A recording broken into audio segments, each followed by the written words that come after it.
இன்றே சப்ஸ்கிரைப் செய்து உங்கள் ஃபேவரட் ஷோகளை காணுங்கள்.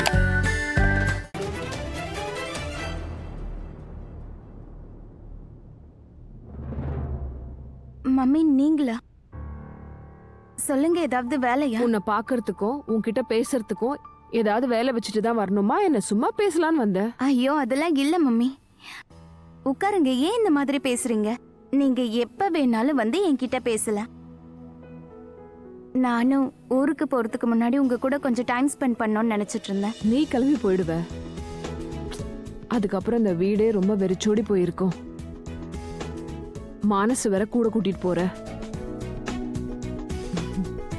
இங்க இருக்க எல்லாருக்கும் மானசு ரொம்ப பிடிக்கும். அவன் இல்லாம நாங்க எல்லாரும் எப்படி இருக்க போறோம்னே தெரியல. நீங்க திரும்ப வர வரைக்கும் நாங்க எல்லாரும் எப்படி இருக்க போறோம்னு எங்களுக்கே தெரியல. ஆமா, நம்ம ஹீரோ எங்க போனா ஆளை காணோம்? அது மம்மி இன்னும் அவன் ஸ்கூல்ல இருந்து வீட்டுக்கு வரல. யுவன் தான் பிக்கப் பண்ண போயிருக்காரு. 2 பேரும் வந்துட்டே இருப்பாங்க.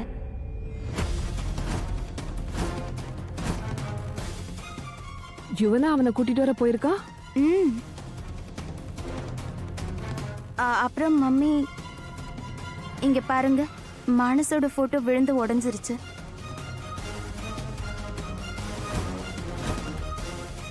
இது ஒரு சின்ன விஷயம்தான். இதை நான் அபசகுணம்னு சொல்லக்கூடாதுதான். ஆனா ஆனா ஏன்னு தெரியல மம்மி, மனசுக்கு ஏதோ பதட்டமா இருக்கு. ஏதோ ஏதோ பயமா இருக்கு. மானஸ் ஏதோ ப்ராப்ளம்ல இருக்க மாதிரி தோணுது.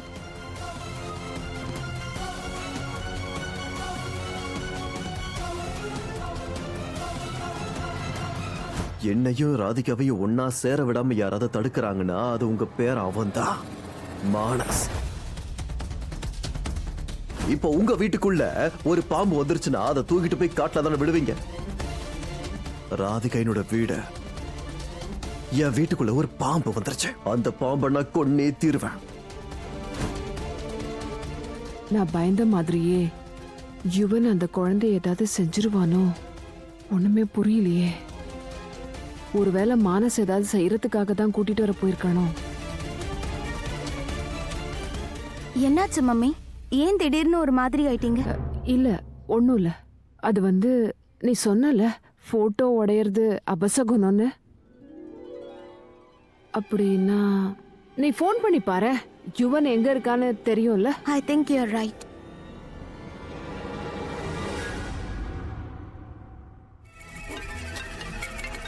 இப்ப என்னால உன் போனை எடுக்க முடியாத.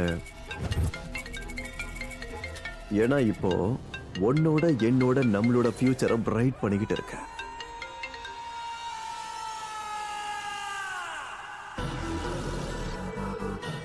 நம்ம 2 பேரோட லவ் ஸ்டோரிக்கு நடுவுல ஒரு உருண்டையா ஒண்ணு இருக்குல்ல, அந்த உருண்டைய புரிஞ்சதில்ல. ஜஸ்ட் இன்னும் கொஞ்ச நேரம் பொறுத்துக்கோ, அதுக்கப்புறமா ஆல் கிளியர்.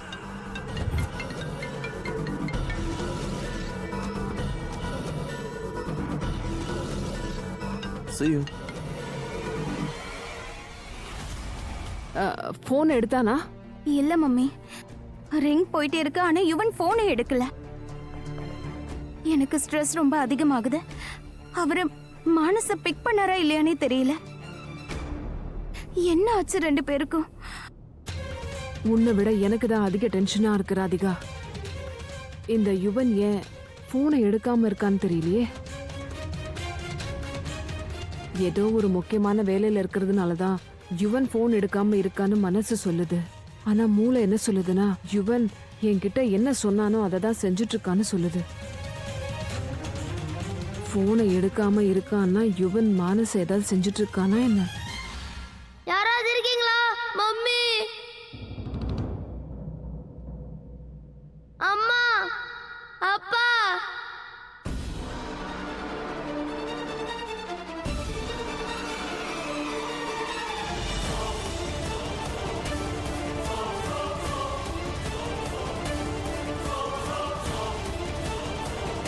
வணக்கம் அம்மா. வணக்கம் அப்பா.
இப்ப நீங்க 2 பேரும் பார்ட்னர்ஸ் ஆயிட்டீங்க.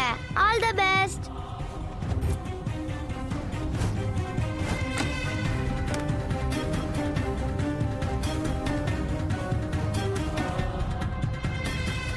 மாம், டீச்சர். இவனோட குரல்ல எவ்வளவு வலி இருக்க.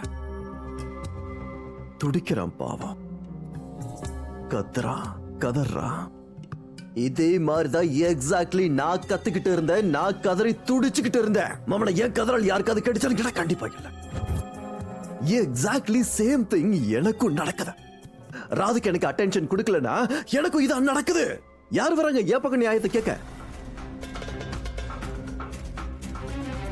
எவ்வளவு நல்ல பையல இந்த மானஸ், ஐ மீன் இருந்தான். இப்ப எல்லாரும் என்ன சொல்லுவாங்க? 1.5 மாசம் கழிச்சு ஸ்கூலை திறந்து கிளாஸ் திறந்து பார்க்கும்போது மானசோட எலும்பு தான் கிடைக்கும். Oh God!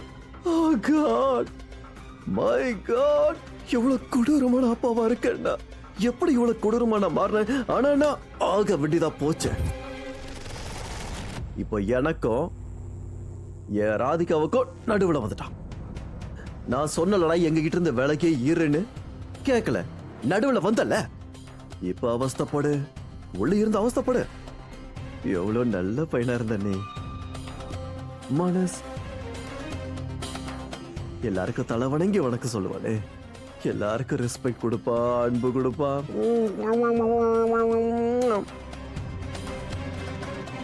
இந்த கடவுள் இருக்காரு சில நேரங்கள ரொம்ப அன்ஃபேரான ஆளு.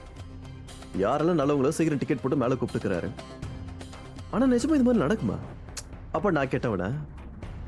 ஆனா தலைவன் நான் அவ்வளவு சீக்கிரம் வரமாட்டேன். நான் பொறுமையா வரேன். பொறுமையா இருந்துட்டு வரேன். வேணும்னா இப்போதைக்கு இவனை வச்சு உருட்டிக்கிட்டு தெரியுங்க. பாய். அம்மா,